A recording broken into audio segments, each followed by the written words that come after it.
What is binary search tree?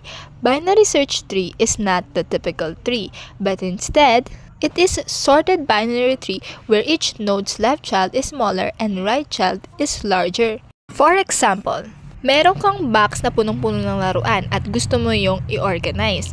Sa kada isang laruan, meron sila kanya-kanyang size. For example, yung isang kotse is equivalent to 50. Yun namang isang robot is equal to 30. At yun namang dollhouse is merong 70 na size. At yung next naman is yung teddy bear, meron siyang 20 na size. And lastly is yung ball na may size na 40. Ang mga laruan na to yung gagamitin natin para sa binary search tree natin. Sa binary search tree, yung pinakaunang number, siya yung magsisilbi nating root, which is yung 50 or yung car natin. Sa right side ng root natin, laging nandito yung greater than. At doon naman sa left side, doon naman yung less than.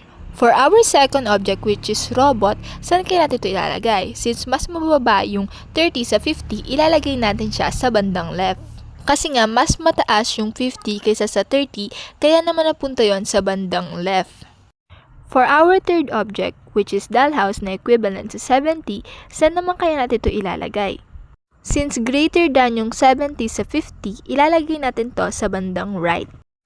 And for our fourth object, which is teddy bear na equal sa 20, saan naman kaya natin ito ilalagay? Kung naiisip nyo na ilalagay natin to sa left side ng 50, hindi na natin pwedeng gawin yon.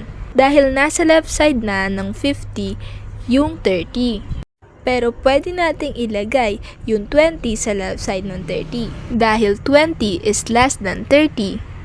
At ang last naman na laruan, which is bola na equal sa 40, ilalagay natin ito sa right side ng 30 dahil 40 is greater than 30.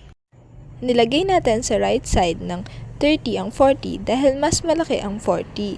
At also, mas malapit din ito sa 30 kaysa sa 70.